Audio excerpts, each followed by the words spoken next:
30대 중반에 서울에서 부목사로 섬기고 있을 때 담임 목사님이 어느 날 저를 보시더니 저에게 질문하기를, 이 목사님, 지금까지 살면서 후회스러운 일들이 얼마나 있었습니까? 라고 질문을 던져서 제가 갑자기 대답을 못한 적이 있는데, 본인이 현재 매우 후회스러운 일을 하고 있다, 후회가 된다, 이런 말씀을 하신 적이 있습니다. 대학원에서 사회복지를 그 당시에 석사학위를 받고 있는데, 영남신학대학에서 한 학기 학부생들 사회복지 개론을 강의해달라 월요일마다 수업하니까 이런 이야기를 부탁을 받고 흔쾌히 허락을 했는데, 막상 3월달 돼서 학기가 시작되니까 한 3주 정도 지나니까 벅찬 거예요. 앞으로 5월 말까지, 그리고 사실은 6월 둘째 주까지 수업을 해야 되는데 이걸 어떻게 하면 좋겠나 하면서 저에게 몹시 나는 이게 후회스럽다, 큰 짐을 맡았다, 다른 사람이 하게 할 걸, 이러한 후회스러운 마음을 연속적으로 말씀하셨던 기억이 생생합니다. 혹시 오늘 예배하면서 우리 교우들께서는 지금까지 살면서 가장 쓰라립고 힘들고 후회스러운 일이 있으셨다면 무엇이었습니까? 그리고 그것을 떨쳐버릴 수 없어서 나이가 들고 시간이 갔지만 지금도 후회스럽다, 이런 일이 있으십니까? 아마도 누구나 외회 없이 있을 것입니다. 그러면 지금도 역시 후회스럽다, 이 말을 살짝 바꾸면 무엇이 될까요? 나는 나의 인생을 살면서 여전히 그 일에 사로잡혀 있다, 그런 뜻입니다. 털어버리고 싶고 다 잊어버린 듯 했지만 가슴 한켠에 계속해서 후회스러워라는 마음이 있다면 아직은 거기에 사로잡혀 있는 것입니다. 하나님이 오늘 본문을 통해서 사로잡혀 있는 한 사람, 그 민족 전체를 우리에게 비춰주시고 있습니다. 그가 누구냐면 바로 자기가 떨어져 있는 환경 가운데에서 자신이 누구라고 소개하고 있고 자신을 둘러싸고 있는 그 현장, 그 자리에서 사건을 증언하고 있는 사람, 바로 에스겔 선지자입니다. 그는 자기의 고국 땅 이스라엘에서 더 이상 살지 못하고 그 당시에 왕이었던 여호야긴 왕과 함께 먼 이국 땅 바벨론의 포로로 사로잡혀 와 있습니다. 이 하나님의 백성이 북쪽 이스라엘과 남쪽 유다로 분열된 이후에 계속 역사가 진행되어 왔죠. 솔로몬 왕 이후에 나라가 분열되어서 북쪽 이스라엘은 기원전 722년에 강대국 아수르에 의해서 멸망하면서 역사에서 사라졌고, 남쪽 유다는 하나님의 백성으로 계속해서 유지되고 하나님의 생명의 역사를 따라 흘러오다가 바벨론의 1차, 2차, 3차 포로되어서 사로잡혀 가게 되었습니다. 이 에스겔은 바로 2차 포로 때에 여호야긴 왕과 고위 관리들과 1만 명 정도 되는 기술자들과 함께 사로잡혀 와서 바벨론에 살고 있었고, 그것은 정말 후회스러운 일들이었습니다. 더 이상 희망을 볼 수 없는 환경과 시간들을 그들은 견디면서 살고 있습니다. 1절에 보면 에스겔이 자기의 환경을, 자기가 발로 밟고 있는 땅을 이렇게 소개합니다. 30째 해 넷째 달 초 닷새에 내가 그발강가 사로잡힌 자 중에 있을 때에, 사로잡혀 있다는 거죠. 30째 해는 에스겔의 나이입니다. 30살. 그리고 넷째 달 4월 초닷새, 4월 5일입니다. 그발강가, 지금으로 말하면 바벨론 동쪽으로 흐르는 유프라테스 강의 한 지류에 포로민 정착촌이 거기에 마련되었고, 모든 포로들을 그쪽에다가 다 억류시키고 있는데, 한마디로 에스겔은 누구냐? 사로잡힌 자 중에 있는 포로된 사람, 바로 나 자신입니다. 이렇게 지금 이야기하고 있습니다.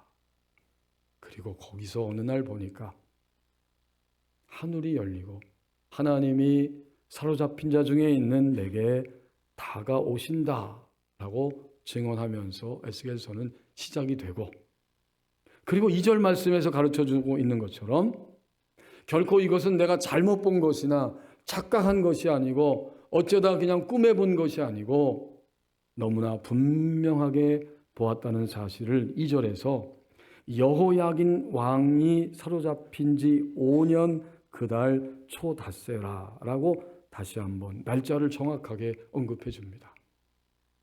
여호야긴 왕도 사로잡힌 지 5년 되었고 그달 4월 5일이었다 라고 말하고 있습니다. 에스겔 성도가 오늘 자기가 사로잡혔다고 하는 말씀을 우리에게 증언하는 목소리를 들으면서 21세기 성도인 나도 종종 사로잡혀 있는 상태, 사로잡혀 있는 부분들이 있다는 사실을 우리는 깨닫고 인정하게 됩니다. 우리는 사로잡혀 있되 부정적인 사로잡힘에 종종 처해 있습니다. 그런데 이 말씀을 가만히 보면 이미 에스겔과 함께 그 시대 하나님 백성들이 포로되어 사로잡혀 왔지만 이미 그렇게 사로잡히지 않고 살 수 있었다는 사실을 알게 됩니다. 어떻게 해요?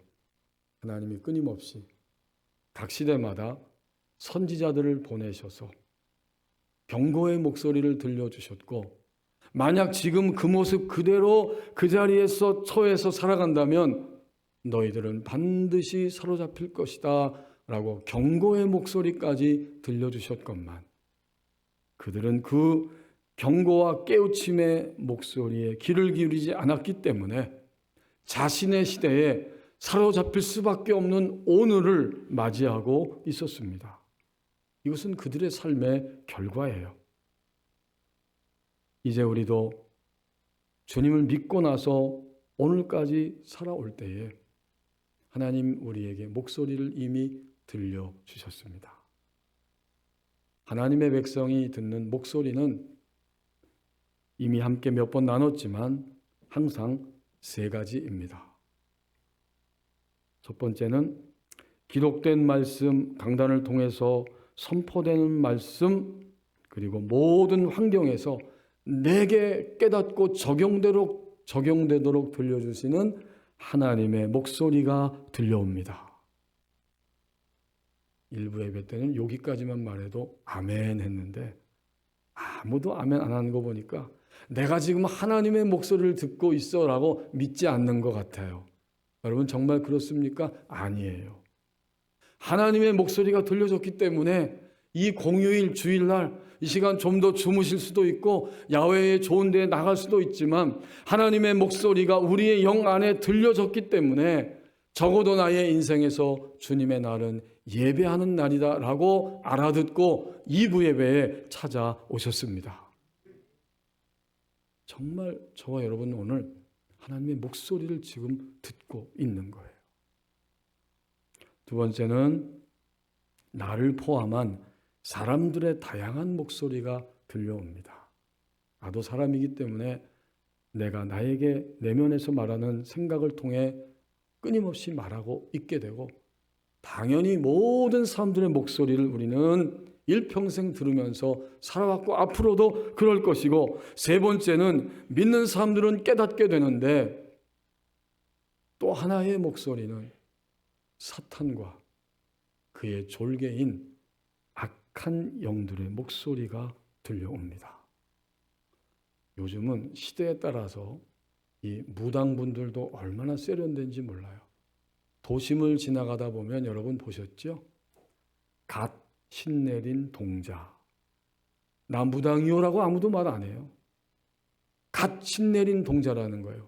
갓 신내렸다는 말 속에 이미 악한 영이 사람을 장악하고 그를 악한 영의 도구로 삼고 있다는 이야기가 객관적으로 드러나 있는 것이고, 하나님을 믿으면서 미안하지만 그리스도인 된 나에게도 종종 사탄과 그의 졸개인 악한 영이 충동질하고 생각을 타고 속삭이고 충동질하면서 나를 밀고 가는 악한 영의 목소리가 들려지고 있습니다.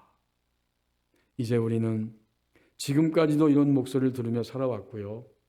앞으로 주님의 품에 안길 때까지도 이러한 세 가지의 목소리 가운데 선택하면서 살아가게 됩니다.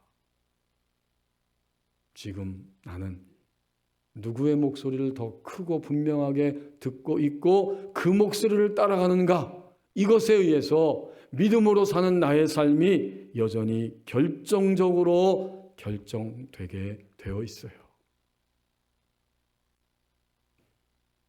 본문에 등장하는 에스겔을 비롯한 사로잡혀 있는 사람들 마음 가운데 바벨론 땅에 사로잡혀 와서 마음 깊숙한 곳에서 들려지는, 끊임없이 들려지는 내면의 공통적인 목소리가 자리 잡고 있었는데, 포로 생활을 벗어나서 다시 고향 땅으로 돌아가자.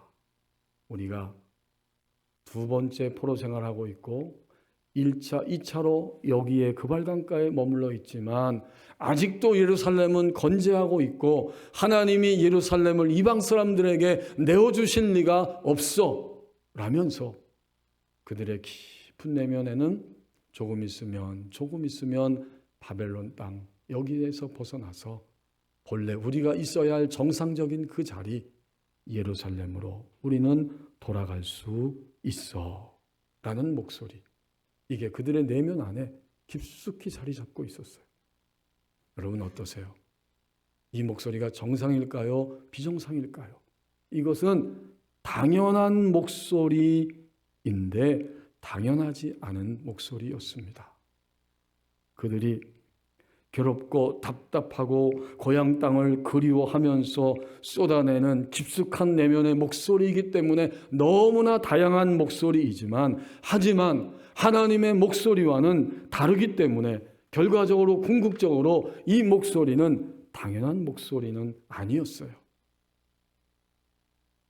에스겔 선지자가 2차로 포로 생활에 사로잡혀서 하나님의 백성들과 있을 동안에 우리가 익히 알고 있는 예레미야 선지자는 똑같은 시기에 여전히 고향 땅 예루살렘에서 활동하고 있었고, 거기서도 가슴이 아프고 바벨론 땅을 생각해도 1차, 2차에 사로잡힌 그들을 보아도 가슴이 아픈데, 어느 날 그는 펜을 들어서 바벨론 땅에 있는 포로들에게 편지를 보내면서 역시 에스겔 선지자와 똑같이 예루살렘은 멸망할 것이라는 이 내용을 가지고 선포하면서 그들에게 하나님의 목소리를 들려주고 있습니다.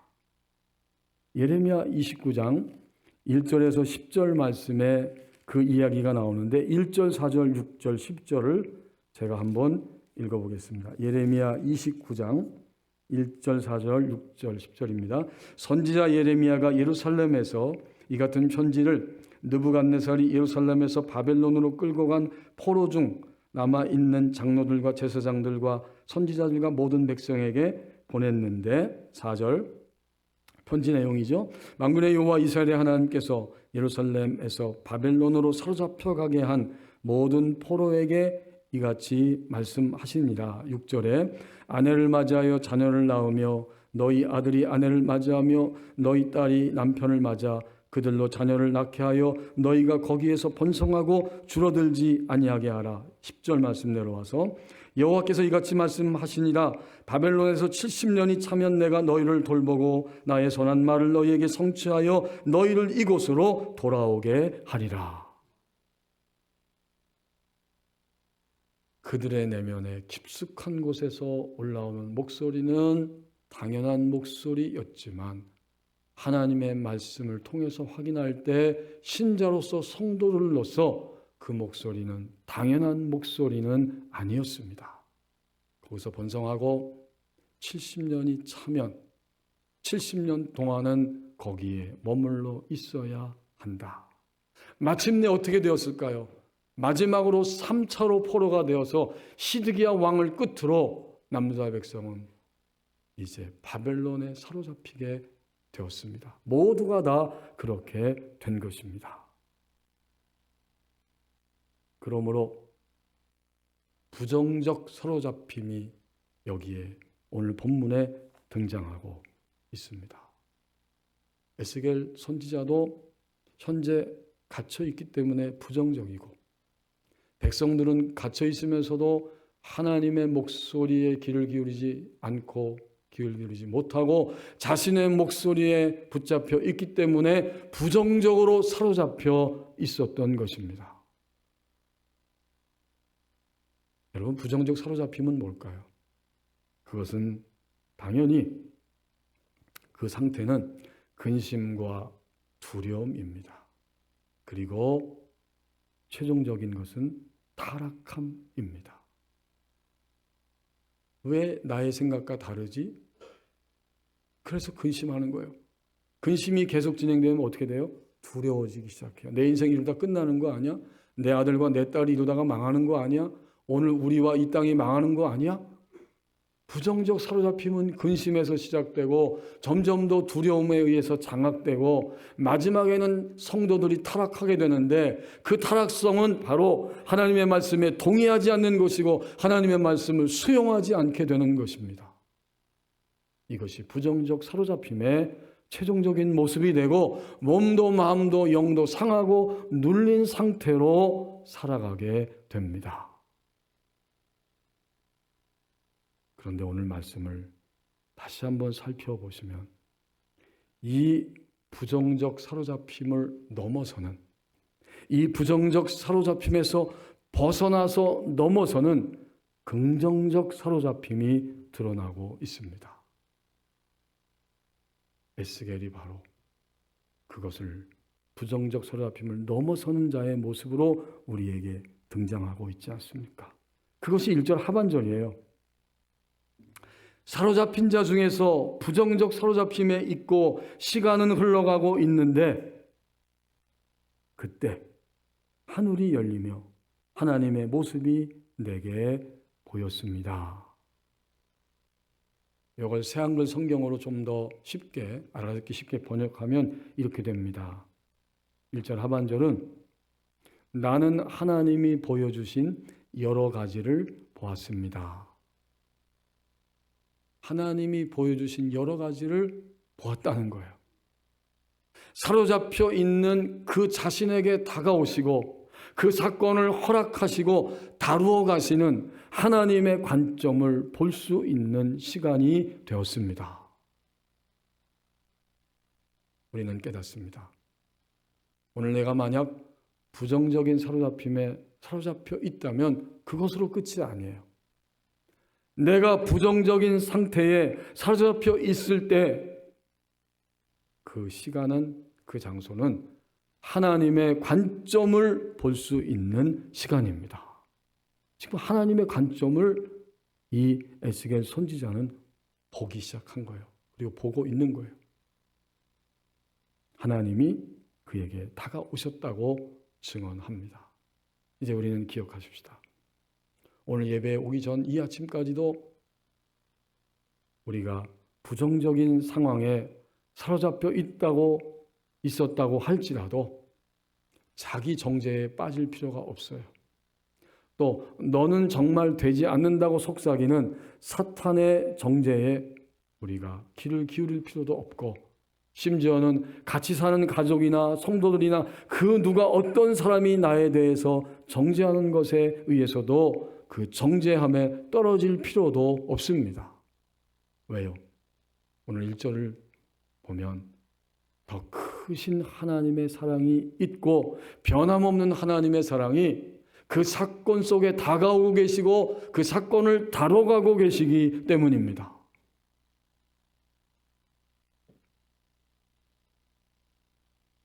성경에 보면 하나님이 나타나시는데 종종 천사의 모습으로 오시기도 하고 천사의 모습을 통해서 나타났지만 사람과 대화하는 모습으로 찾아오시기도 합니다.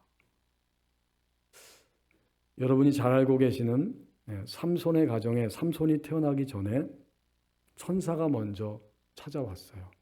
남편, 아빠가 될 마노아가 그 찾아온 하나님의 사자를 보지 못하다가 나중에 다시 간구해서 만나게 됐을 때 사사기 13장 18절 말씀에 보면 이름을 물어봅니다. 천사가 대답합니다. 하나님의 사자가 내가 어찌하여 나의 이름을 물어보느냐? 나의 이름은 기묘자다 라고 대답했어요. 그리고 나서 시간이 지나서 이사야 선지자 시대에도 이사야 9장 6절 말씀에 보면 아기 예수님이 사람의 몸으로 이 땅에 오실 것이고 그분은 전능하신 하나님이고 영존하시는 아버지인데 가장 앞부분에 보면 기묘자라고 또 이야기를 해줍니다. 기묘자, 영어 성경은 원더풀 카운셀러라고 했어요. 아주 놀라운 책략가, 놀라운 상담가가 이 땅에 오신다는 거죠. 하나님으로 오시는 거예요. 이 역사 속에서 찾아오셔서 생애를 사시고 죽으시고 부활하시고 하나님의 품으로 승천하셔서 보좌 우편에 앉아 계셨습니다. 근데 정말 놀라운 일이 일어났어요. 그날 이후로 역사 속에서는 놀라운 일이 일어났습니다. 어떤 일이 일어났을까요? 그분은 책을 한 권도 쓰지 않으셨지만 세계의 도서관에는 그분들에 대한 책들이 가득합니다. 그분은 한 줄의 시도 쓰신 일이 없지만 세상은 그분에 대한 시로 가득합니다. 그분은 단 한 곡의 음악도 만드신 일이 없지만 많은 음악가들은 앞을 다투어 그분에게 바치는 음악을 만듭니다. 그분은 단 한 장의 그림도 그리신 일이 없지만 수많은 미술가들이 그분에 대한 작품을 만들어 헌정합니다. 그분은 단 한 곳의 예배당도 건축하신 일이 없지만 전 세계에는 그분을 찬양하고 예배하는 교회가 가득합니다. 그분은 한 번도 나라를 다스리거나 신하를 두신 일이 없지만 전 세계는 그분을 왕으로 고백하고 따르는 백성으로 가득합니다. 참으로 기묘한 분, 놀라운 분이 오셨던 것입니다. 이 글을 대할 때 왜 사람들이 이렇게 할까? 왜 사람들은 이런 일을 지금도 끊임없이 아니 앞으로도 이런 일을 하게 될 수밖에 없는 것인가? 저는 생각해 보았습니다. 여러분은 왜 그런다고 생각하십니까? 이 모든 사람들은 다 자신의 삶 속에서 하나님의 관점을 볼 수 있었기 때문입니다. 오늘도 만약 사로잡힌 자 중에 있다면 새롭게 다가오시는 하나님의 관점을 볼 수 있는 시간입니다. 이제 3절 4절 말씀을 보십시오. 나의 현재를 해석하고 하나님의 심부름을 하는 자로 출발하게 하십니다.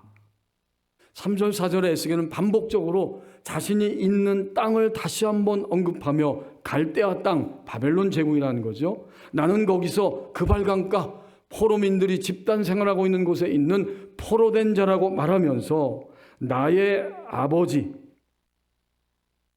그는 부시이고 나는 그를 이어서 아들 된 제사장 나 에스겔이다. 이렇게 자신의 현재를 드러내고 있습니다. 그리고 4절 말씀에 있는 것처럼 그가 하나님의 다가오심을 묘사하기 시작하는데 내가 보니까 북쪽에서 폭풍과 구름, 불이 번쩍번쩍하고 사방에 막 빛이 비추면서 그 불 가운데 단쇠 같은 거 하나 이글이글 불타는 형상이 빛나는 존재가 나타났다라고 증언하고 있습니다. 결국 이것은 밑에 부분을 계속 읽어보면 네 생물들이 나타난 것인데 하나님을 수종드는 높은 계급의 천사인 그룹들이 나타난 것입니다. 에스겔은 이 환상을 볼 때에 자신의 현재를 새롭게 할 수 있었습니다. 아, 그렇구나. 내가 발로 밟고 있는 땅은 포로적 상황이지만 여기서 나는 어떤 존재인가? 나는 하나님의 심부름을 하는 존재로 여기에 있고 여기에 존재케 하신다. 지금 있는 곳에서 우주를 통치하시고 너무나 인간의 언어의 한계를 느낄 수밖에 없지만 우주 바깥에 계시면서도 지구촌을 통치하시는 하나님의 심부름을 하는 자로 나는 지금 여기에 있다. 사로잡힘이 아니고 여기에 있어야 할 이유가 있고 여기서 해야 할 하나님의 심부름이 있습니다. 이것을 하나님이 여러 가지로의 모습으로 다가오시면서 이 그룹들이 다가올 때에 자신의 현재를 더욱 새롭게 그는 해석할 수 있게 되고, 그렇게 해석하고 나니까 나는 하나님의 심부름을 하라고 여기에 지금 있다. 이렇게 그는 깨닫고 출발할 수 있게 됩니다. 오늘 예배하면서 우리 모두는 어떻습니까? 우리는 이미 하나님의 품에, 주님의 품에 있는 존재이고 하나님의 시키시는 일을 위하여 20세기와 21세기에 태어나게 하시고 살게 하셨고 하나님과 함께 그 일을 할 수 있는 행복한 존재가 되었습니다. 사로잡혔지만 예수 그리스도를 통해서 현재 위치로 돌아오게 하셨고 그 심부름을 하라고 지금도 여기에 머물러 있습니다. 갈대아 땅, 그발강가, 거기가 에스겔이 있는 현재죠. 거기서 그는 자기 스스로 자신의 현재, 그것을 해석하며 심부름하는 자라는 사실을 제사장이라는 말을 통해서 분명하게 증언하고 있습니다. 여러분 여기 3절에 보면은 여호와의 말씀이 부시의 아들 나 에스겔에게 임했다라고 말하면 되잖아요. 그런데 제사장 나에게 특별히 임하였고 여호와의 권능, 이 여호와의 권능은 하나님의 능력의 손길, 그것이 내 위에 있으니라. 하나님이 나를 장악하시고 나를 징발하셔서 하나님의 심부름을 위하여 나에게 다가오셨다라는 표현이에요. 이 원래 의미가 내 위에 있으니라라는 말이 하나님이 하나님의 일을 위해 그를 징발하시고 그를 붙잡고 쓰시기 위해 찾아오셨다. 이런 의미를 분명하게 담고 있는 단어입니다. 이제 우리는 깨닫습니다. 하나님 오늘 본문을 주신 것을 보면 이제 우리는 우리의 영적 신분이 제사장임을 다시 한번 확인시켜 주시는 거예요. 제사장으로 심부름하면서 내가 있는 땅에서 살아가라. 21세기 안에 너가 살 텐데 21세기 동안 너는 제사장으로 살아가라. 구약시대의 성경에 나오는 제사장도 신약시대에 나오는 그러한 모든 제사장도 의미는 딱 한 가지로 동일합니다. 제사장은 예배하는 존재입니다. 이게 제사장의 첫 번째예요. 예배하는 존재. 내가 있는 어떤 땅이든지 내가 있는 곳에서 예배하는 존재가 바로 제사장인데, 공적인 예배가 이렇게 있고요. 개인적으로 삶 속에서 생활 속에서 드리는 예배가 있는데 그 예배는 무엇이냐면 최상의 가치를 하나님께 드리는 예배입니다. 본래 예배라고 하는 말 속에 가치, 최상의 가치를 하나님께 드린다라는 뜻이 담겨 있습니다. 이제 아셨죠? 예배가 뭐예요? 그러면 공적 예배, 개인적인 예배, 생활 속의 예배, 나는 제사장으로 예배자로 살아가는데 나의 삶의 최상의 가치를 항상 하나님께 드리는 존재로 살아갑니다. 이게 예배예요. 이게 제사장이에요. 두 번째로 이 제사장됨의 의미는 그렇기 때문에 나와 관계된 모든 일들 속에서 사람을 하나님께로 연결시키는 존재로 살아갑니다. 여러분 구약시대 제사장들 보세요. 재물을 백성들이 가지고 오면 제사장이 그 재물을 집리하고 잡아서 하나님 앞에 제물로 드리죠. 백성들과 하나님 사이를 연결하는 것이고, 오늘의 시대에도 제사장적 삶은 나로 인하여 내가 살아가는 모든 삶의 공간에서 사람들이 하나님께 연결되고 있는가, 연결시키는 자로 나의 인생을 살아갑니다. 결국 한마디로 표현하면 하나님이 내게 시키시는 심부름을 하는 생활입니다.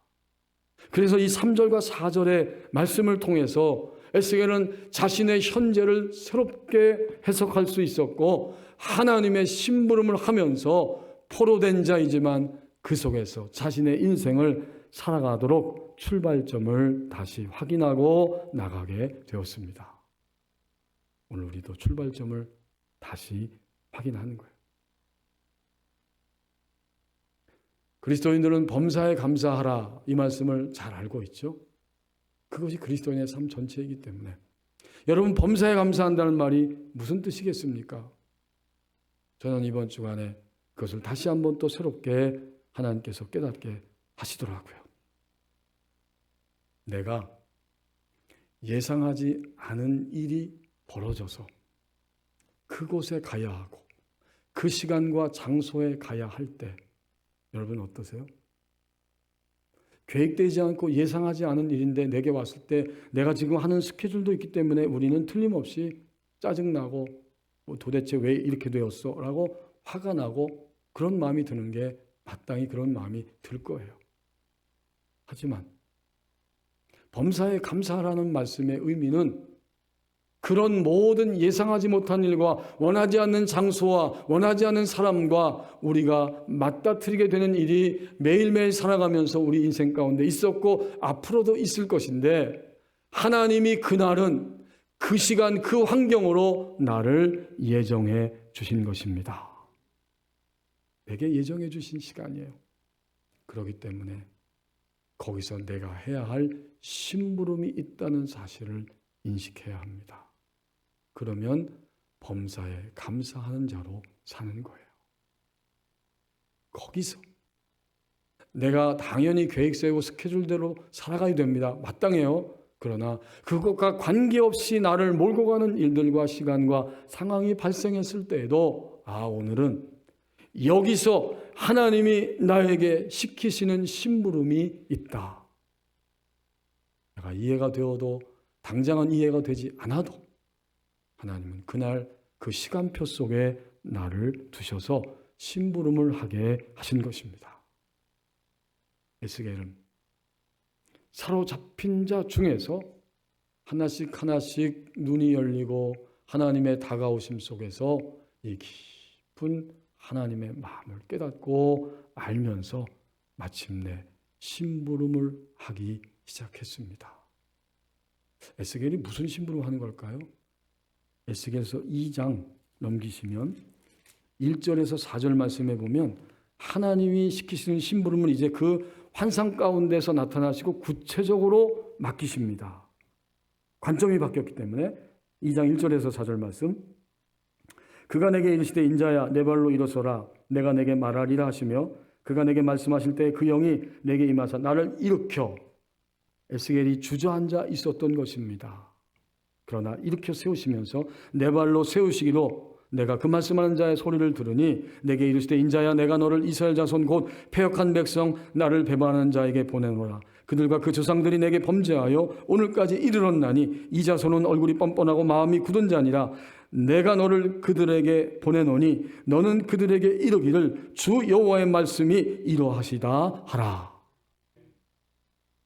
에스겔의 심부름이 이거였어요. 이제 우리는 상상할 수 있죠. 에스겔도 2차로 왕과 함께 포로 생활하면서 답답하기는 마찬가지였고 하나님의 사랑과 인도하심을 의심하거나 부인하지 않았지만 그는 답답해하면서 있었는데 하나님이 다가오셔서 여러 가지 모습을 보여주시고 새로운 관점을 보게 하시고, 그리고서는 이제 그가 자신의 현재를 분명하게 해석하게 하시고 하나님이 시키시는 심부름이 이것이다 라고 2장에서 말씀해 주셨던 것입니다. 우리는 깨닫습니다. 이것저것 여기저기 우리가 가고 오고 하지만 더 분명히 깨닫습니다. 어디에 가고 싶다, 어디에 있고 싶다 이전에 하나님이 보내시는 그 자리에 서서 매일 매순간 하나님이 시키시는 일을 하며 사는 것이 신자의 일생 동안의 시간표입니다. 어제는 감사하게도 하나님의 은총, 허락하심으로 살아왔고 오늘은 지금 여기서 다시 시작하는 존재로 우리는 살아갑니다. 기도하겠습니다.